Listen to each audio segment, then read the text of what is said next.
What's up, guys? It's Chase Oliver 68 here. Now, I know this is probably different than what most people know what I do on my channel. I don't really discuss that much about college football all too often.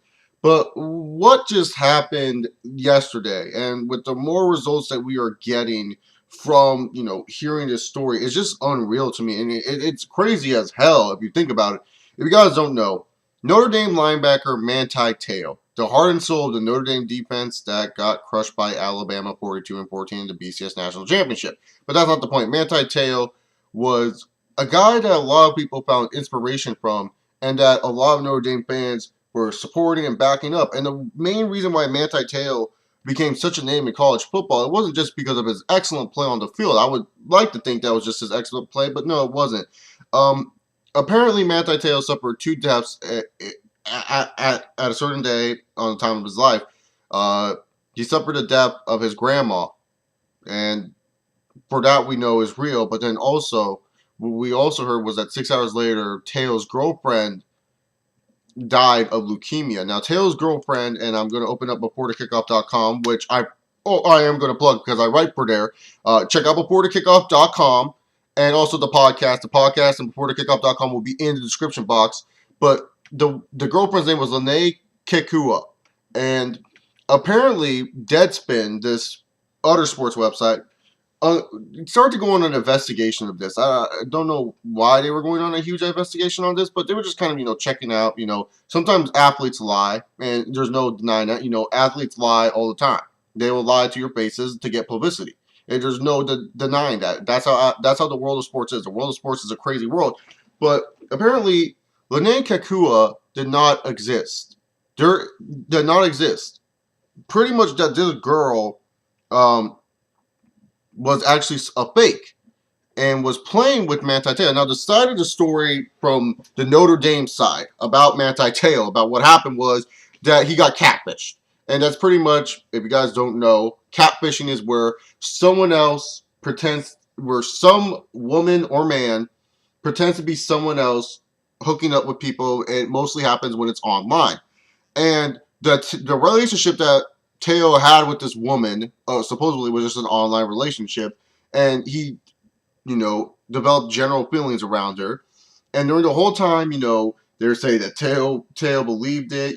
People were like, Te'o will never recover from this. And all of a sudden, on December 26th, 2 weeks before, the national championship game during the ESPN Awards, Te'o got a phone call that was in the general area where Lene Kekua was. And she was supposedly supposed to be in the NorCal area, Northern California, because she went to Stanford. He gets a phone call, is very disturbed by this. It's the same voice and everything. And during the whole time of this, he doesn't really come out with the whole information. He is still doing a lot of shit. Because don't forget, Manti Te'o was also was one of the Heisman finalists. So he had to cover that, and he was using that story. Just using the same story. Then when it comes down to the BCS championship, the biggest game in college football history, he was still using the whole, my girlfriend and grandma died in situation. All of a sudden, just like 2 weeks after the BCS championship, we find out that this story is fake and that this whole girlfriend thing was a hoax. And now Te'o is totally saying that he got blindsided of it. And we're getting reports also that, Te'o was 80% a part of it. Now, let me just say this.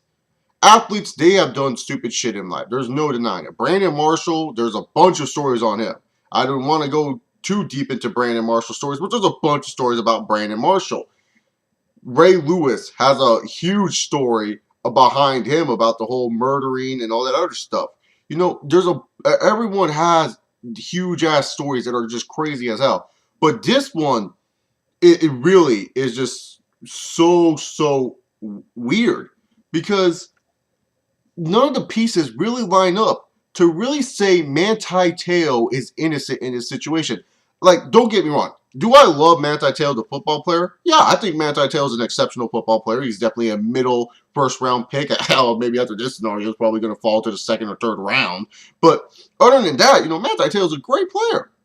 It's just that with Te'o, this whole situation about the girlfriend hoax thing, I think he was in on it.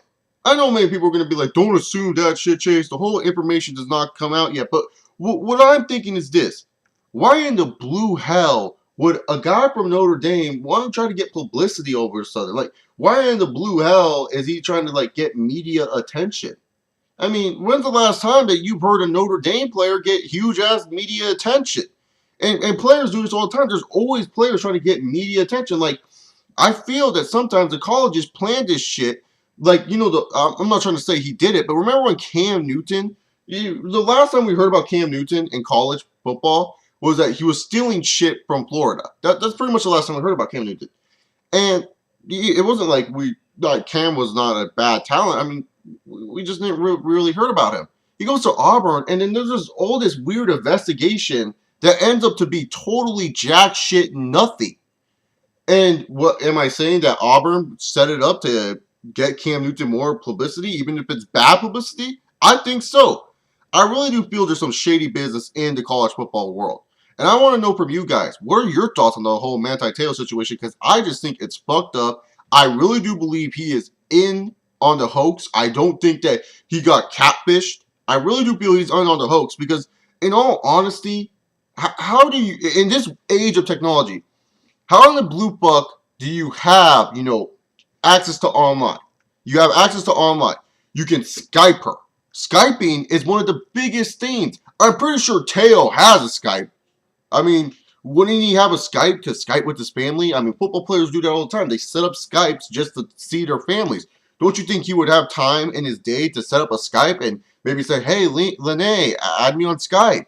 And then the Twitter, and another thing about this was that apparently the picture she was using on Twitter was not really her picture. So, like, to me, I really do feel Tail was in on it. I'm not trying to say the guy's a bad person, because football players have done bad shit. It's not like every football player is fucking innocent in this world. There's football players that have done bad shit. And I'm not trying to blame Cam Newton for the whole Auburn thing, because I really feel Auburn and his dad really made that up to really get Cam Newton's name out there. It didn't really hurt Cam Newton. I mean, he still went #1 overall. He still won a BCS title. But in all honesty, I really do feel that Manti Te'o was in on the hoax. I want to know from you guys. Comment down below. Was Manti Te'o in on the hoax? Pretty much that's about it. Remember, check out beforethekickoff.com. Check out the podcast in the description box down below. And also, like this video, subscribe down below, and follow me on Twitter. All that stuff is down below. I'm Chase Oliver 68. What are your thoughts about Manti Te'o? Peace.